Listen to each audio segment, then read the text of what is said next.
péchés, car tu es lumière et vie, et tous ceux qui croient en toi,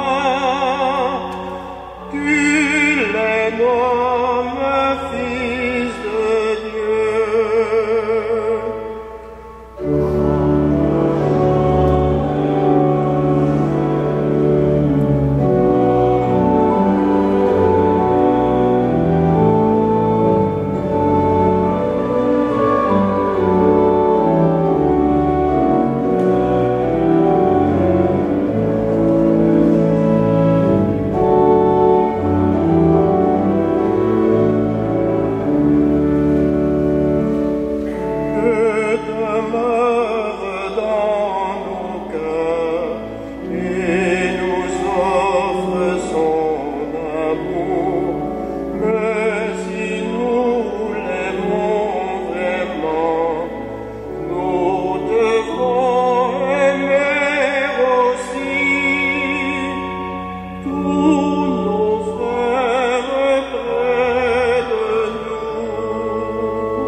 Bonjour et bienvenue à notre assemblée dominicale d'aujourd'hui.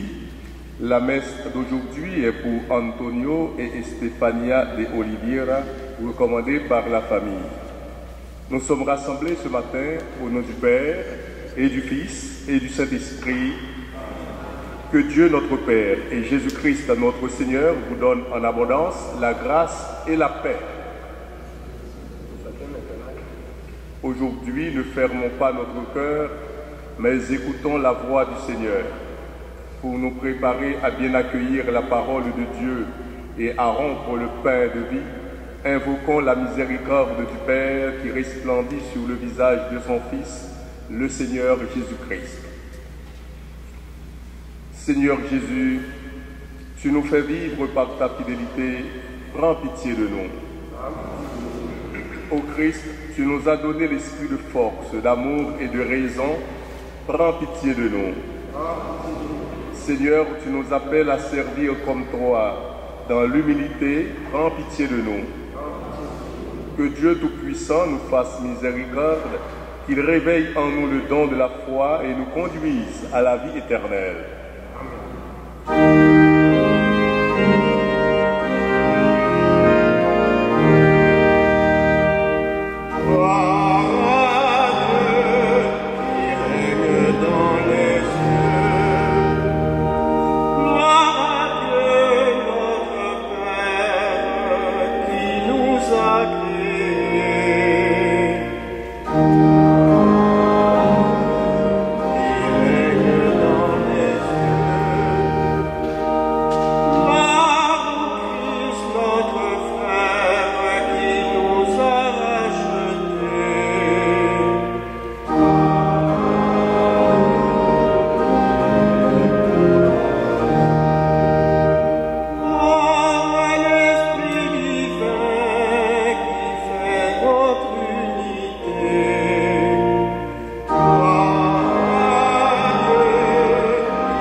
Dieu fidèle, tu connais nos doutes et nos questions. Nous avons parfois l'impression que nous avons si peu à donner. Viens réveiller notre foi.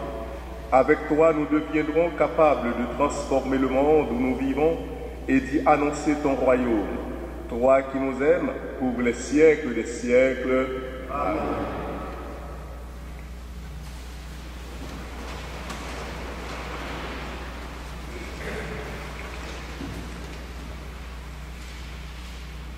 Lecture du livre d'Habacuc. Combien de temps, Seigneur, vais-je appeler sans que tu entendes, crier vers toi violence sans que tu sauves? Pourquoi me fais-tu voir le mal et regarder la misère? Devant moi, pillage et violence, dispute et discorde se déchaînent. Alors le Seigneur me répondit. Tu vas mettre par écrit une vision clairement sur des tablettes pour qu'on puisse la lire couramment. Car c'est encore une vision pour le temps fixé. Elle tendra vers son accomplissement et ne décevra pas. Si elle paraît tarder, attends-la. Elle viendra certainement sans retard. Celui qui est insolent n'a pas l'âme droite, mais le juste vivra par sa fidélité. Parole du Seigneur.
la première lettre de Saint Paul apôtre à Timothée. Bien-aimé, je te le rappelle, ravive le don gratuit de Dieu, ce don qui est en toi depuis que je t'ai imposé les mains. Car ce n'est pas un esprit de peur que Dieu nous a donné, mais un esprit de force, d'amour et de pondération. N'aie donc pas honte de rendre témoignage à notre Seigneur, et n'aie pas honte de moi, qui suis son prisonnier. Mais, avec la force de Dieu, prends ta part de souffrance liée à l'annonce de l'Évangile. Tiens-toi au modèle donné par les paroles solides que tu m'as entendu prononcer dans la foi et dans l'amour qui est dans le Christ Jésus. Garde le dépôt de la foi dans toute sa beauté, avec l'aide de l'Esprit Saint qui habite en nous. Parole du Seigneur.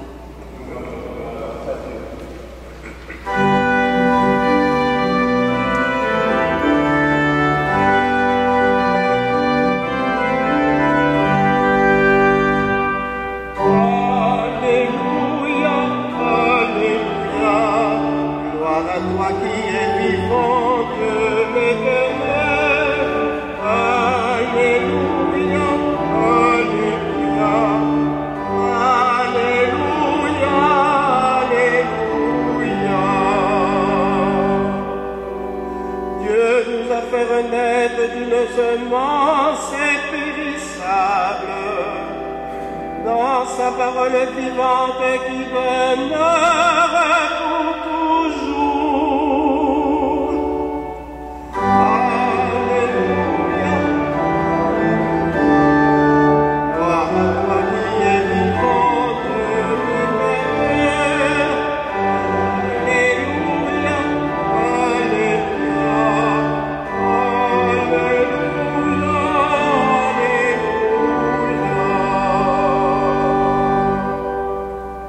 Le Seigneur soit avec vous. Et avec votre Évangile de Jésus-Christ selon saint Luc. En ce temps-là, les apôtres dirent au Seigneur, « Augmente en nous la foi. » Le Seigneur répondit, « Si vous aviez de la foi gros comme une graine de moutarde, vous auriez dit à l'arbre que voici, déracine-toi et va te planter dans la mer, et il vous aurait obéi. Lequel d'entre vous, quand son serviteur aura labouré ou gardé les bêtes, lui dira à son retour des champs, « Viens vite prendre place à table » Ne lui dira-t-il pas plutôt, « Prépare-moi à dîner, mets-toi en tenue pour me servir le temps que je mange et boive. Ensuite, tu mangeras et boiras à ton tour. » Va-t-il être reconnaissant envers ce serviteur d'avoir exécuté ses ordres? De même, vous aussi, quand vous aurez exécuté tout ce qui vous a été ordonné, dites, nous sommes de simples serviteurs, nous n'avons fait que notre devoir. Acclamons la parole de Dieu.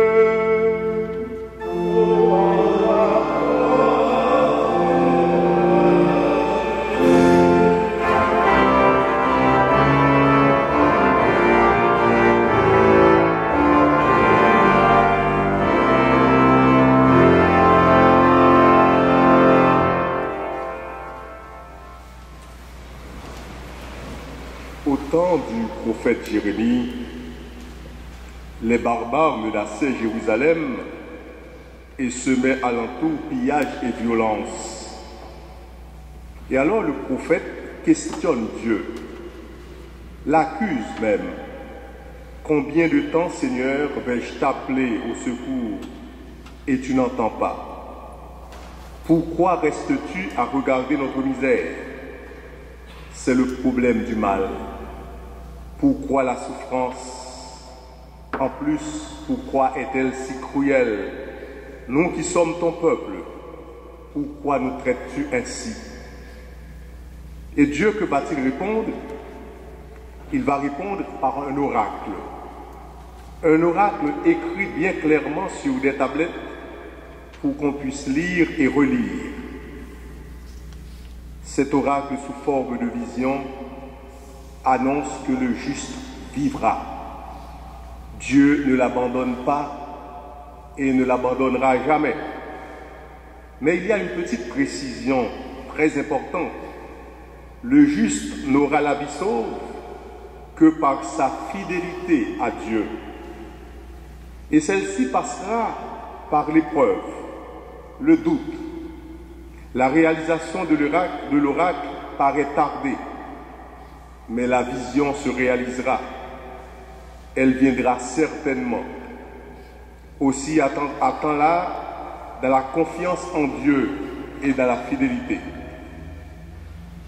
Dans notre société, dans notre Église, il existe tant de chrétiens qui pensent avoir la foi. Justement, nous avons la foi si nous faisons cette démarche pour venir écouter la parole de Dieu et célébrer ensemble l'Eucharistie. Nous pensons aussi que la foi, c'est admettre des vérités, admettre des dogmes, ou bien ressentir des émotions. Mais c'est aussi cela. Mais elle est beaucoup plus que cela. D'abord, la foi, c'est la confiance que nous avons en Dieu. Et justement, quand nous traversons des moments difficiles, croire, c'est faire confiance à Dieu. Lui rester fidèle malgré les apparences contraires. Et justement, c'est ce que vivait Timothée, ce disciple bien-aimé de Paul. Qui d'entre nous ne s'identifie à lui à certaines périodes difficiles de son engagement, quand la fatigue se fait sentir et qu'il faut réveiller le don reçu de Dieu? Le disciple connaît la peur, il se sent isolé, son maître est en prison. Mais l'évangile ne s'épanouit que dans la parole. Et justement, dans l'évangile, on ne peut pas tout à fait comprendre, puisque aujourd'hui, on se moque des chrétiens. On se moque parfois de nous-mêmes. Et il faut maintenant réveiller le don endormi du baptême pour pouvoir dépasser la peur, dépasser la crainte, compter sur la force de Dieu et prendre résolument notre part de souffrance pour annoncer l'Évangile. Dans un monde où tout est question de technologie, de gadgets, on pense très peu à l'Église, on pense très peu à l'évangélisation. C'est pourquoi aujourd'hui, nous avons entendu les apôtres. Ils demandaient à Jésus d'augmenter en eux la foi. D'abord, la foi, c'est croire que Dieu existe. Mais la foi aussi, elle se nourrit. Elle se nourrit par l'écoute de la parole, par les sacrements. Et ils ont besoin d'avoir plus de confiance, plus de dynamisme et plus de courage. Et le Seigneur répond: la foi, si vous en aviez gros comme un grain de moutarde, vous diriez au grand arbre que voici, déracine-toi et va te planter dans la mer, et il vous aurait obéi.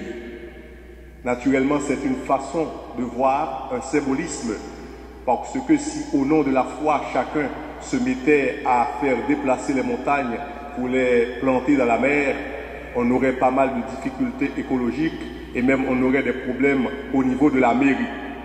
Mais alors l'image, justement, elle est forcée. Arracher et le planter dans la mer, c'est presque une chose impossible. Mais l'impossible aura lieu dans votre vie avec un peu de foi. La dimension d'un grain de moutarde, la plus petite graine que soit, plus petite encore qu'une tête d'épingle. Dieu, lui, il est le maître de l'impossible. L'impossible, en effet, n'a-t-il pas eu lieu?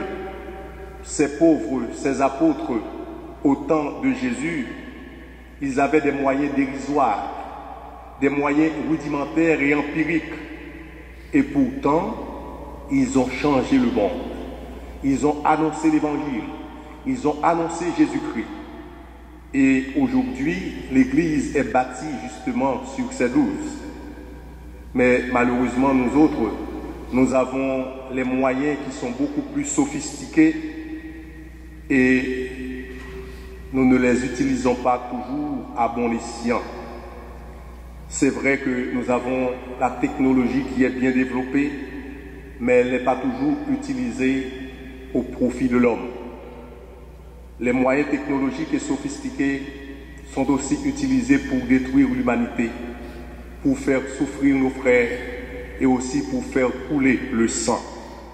Mais en fait, Dieu a créé l'homme pour qu'il puisse produire de bonnes choses et pour continuer l'œuvre de la création.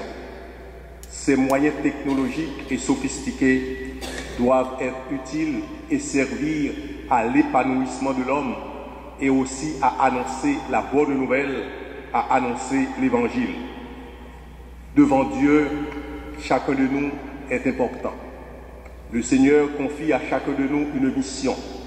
En tant que baptisés, nous avons une mission d'annoncer l'Évangile, d'annoncer le règne de l'amour, de justice et de paix, d'annoncer la réconciliation, la miséricorde, bref, d'être le témoin de Jésus-Christ, le témoin de Dieu au sein de notre Église, au sein de notre société et aussi au milieu de notre famille.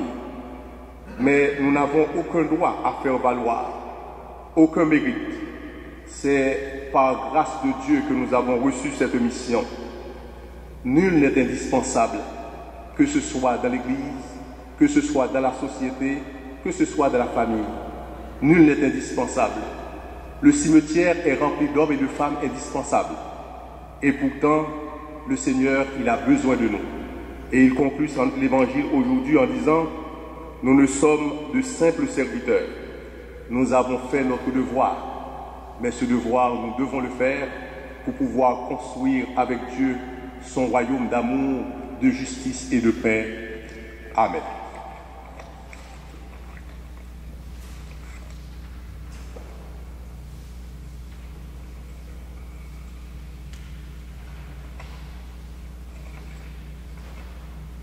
Mettons-nous debout pour confesser ensemble notre foi. Je crois en Dieu, le Père Tout-Puissant, Créateur du ciel et de la terre, et en Jésus-Christ, son Fils unique, notre Seigneur, qui a été conçu du Saint-Esprit, est né de la Vierge Marie, a souffert sous Ponce Pilate, a été crucifié, est mort et a été enseveli, est descendu aux enfers, le troisième jour est ressuscité des morts, est monté aux cieux, est assis à la droite de Dieu le Père Tout-Puissant, d'où il viendra juger les vivants et les morts. Je crois en l'Esprit Saint, à la Sainte Église catholique, à la communion des saints, à la rémission des péchés, à la résurrection de la chair, à la vie éternelle. Amen. Devant les situations difficiles, nous avons tendance à nous replier sur nous-mêmes. Tournons-nous vers le Seigneur qui a le pouvoir de faire grandir notre foi. Prions pour les responsables politiques qui sont mandatés pour corriger les situations d'injustice. Qu'ils soient animés de compassion et se portent à la défense de celles et ceux qui souffrent.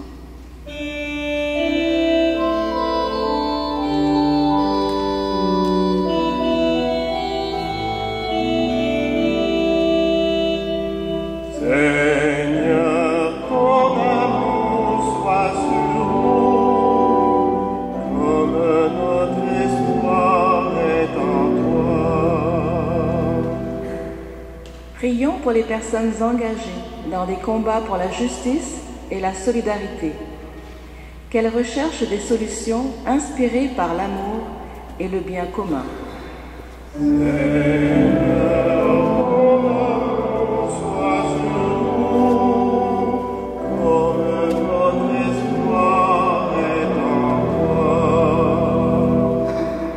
Prions pour les pasteurs et les personnes qui occupent une charge pastorale. Que chacun et chacune accueille humblement et avec tendresse les personnes aux prises avec des situations difficiles.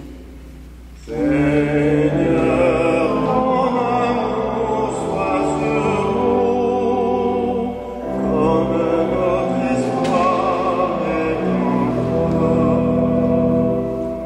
Prions pour notre communauté, appelée à témoigner des merveilles que le Seigneur accomplit dans la vie de ses membres.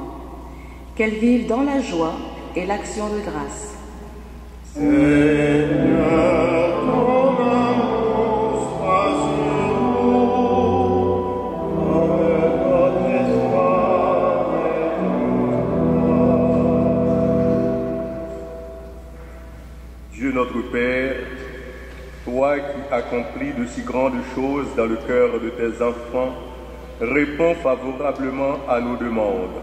Nous t'en supplions par ton Fils Seigneur de l'impossible, qui a comblé définitivement l'abîme qui nous séparait de toi et qui règne pour les siècles des siècles. Amen.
Prions ensemble au moment d'offrir à Dieu le sacrifice de toute l'Église.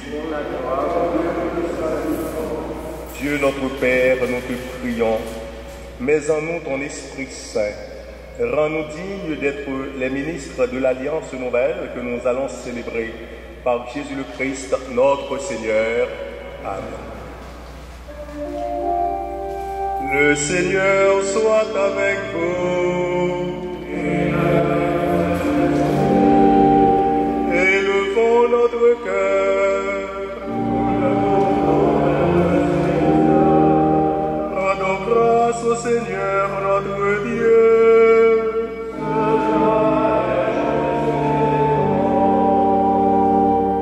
Vraiment, Père très saint, il est juste et bon de te rendre grâce toujours et en tout lieu par ton Fils bien-aimé Jésus-Christ. Car il est ta parole vivante par qui tu as créé toutes choses. C'est lui que tu nous as envoyé comme Rédempteur et Sauveur, Dieu fait homme conçu de l'Esprit Saint, né de la Vierge Marie, pour accomplir jusqu'au bout ta volonté et rassembler du milieu des hommes un peuple saint qui t'appartienne. Il étendit les mains à l'heure de sa passion, afin que soit brisée la mort et que la résurrection soit manifestée. C'est pourquoi, avec les anges et tous les saints, nous proclamons ta gloire en chantant d'une seule voix. Deus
qui es vraiment saint, toi qui es la source de toute sainteté, nous voici rassemblés devant toi et dans la communion de toute l'Église.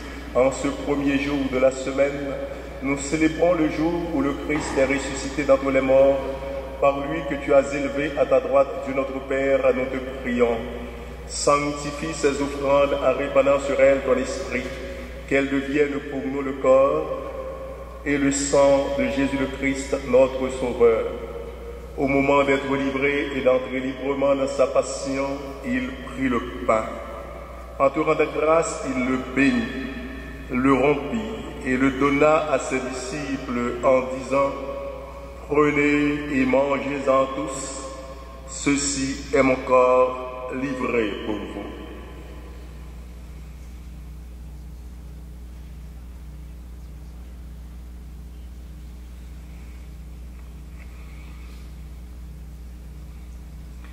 De même, à la fin du repas, il prit la coupe.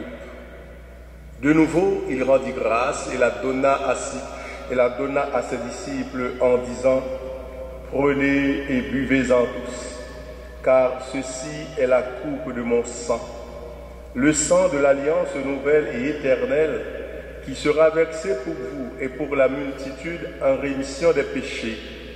Vous ferez cela en mémoire de moi.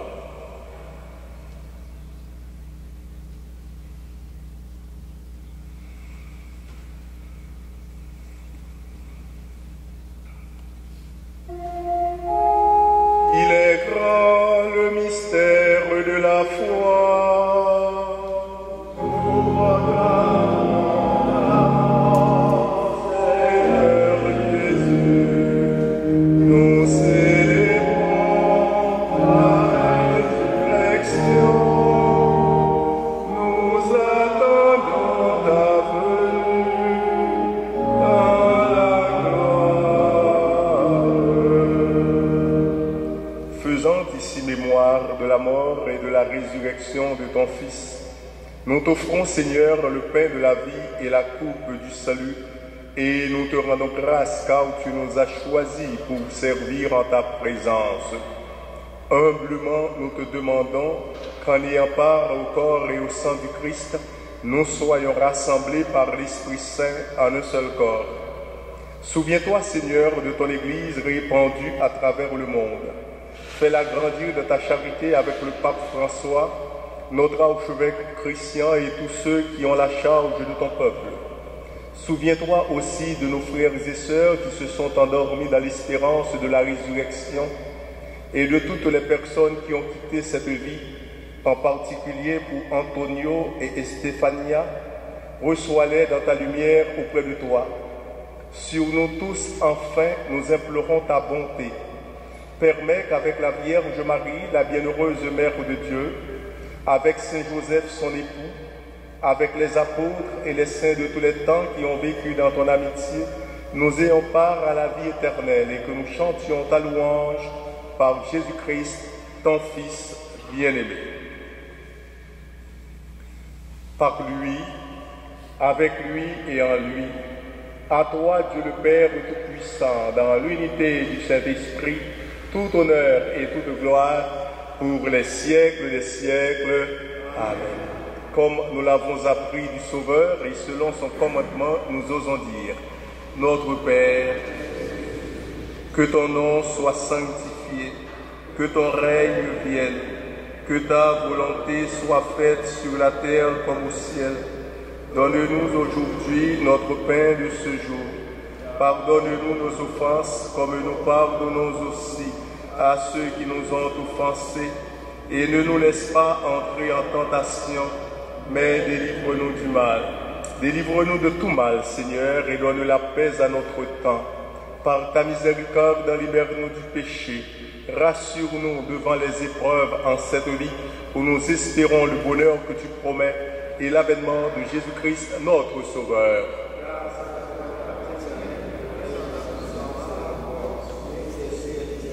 Seigneur Jésus-Christ, tu as dit à tes apôtres: je vous laisse la paix, je vous donne ma paix. Ne regarde pas nos péchés, mais la foi de ton Église. Pour que ta volonté s'accomplisse, donne-lui toujours cette paix et conduis-la vers l'unité parfaite, toi qui règnes pour les siècles des siècles. Que la paix du Seigneur soit toujours avec vous. Dans la charité du Christ, échangez un signe de paix.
Seigneur, voici l'agneau de Dieu qui enlève le péché du monde.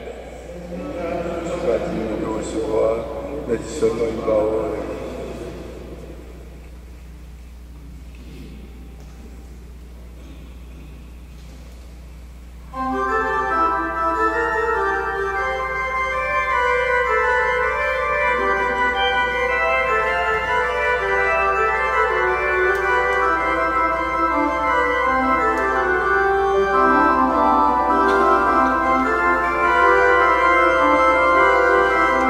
Amen.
C'est avec beaucoup de joie que nous accueillons aujourd'hui dans notre communauté, dans notre église, quelques jeunes de l'université de McGill.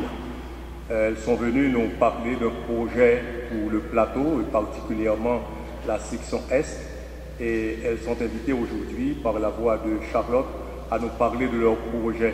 C'est pourquoi après la messe, ne partez pas tout de suite, restez un instant avec elles à l'entrée de l'église, elles ont quelque chose à vous dire.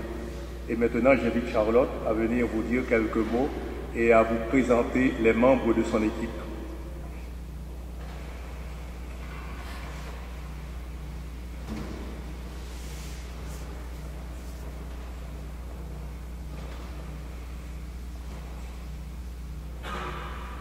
Alors, merci Monsieur le curé et bonjour. Oui, nous sommes des étudiantes de l'Université McGill en urbanisme et je m'appelle Charlotte et ce sont mes collègues Ksenia et Nathalie. On veut apprendre de vous, les paroissiens, aujourd'hui. Quels aspects de l'Église aimez-vous et quelles sont vos inquiétudes pour le futur? Comment peut-on travailler ensemble pour façonner l'avenir de la paroisse? Votre contribution n'est pas obligatoire, mais elle est très appréciée. Et nous allons aussi laisser une boîte de suggestions à la fin de l'Église pendant quelques semaines. Alors, si vous avez d'autres pensées, vous pouvez laisser des commentaires plus tard. Alors, merci de votre attention et je vous invite de nous joindre au fond de l'Église après la messe. Merci.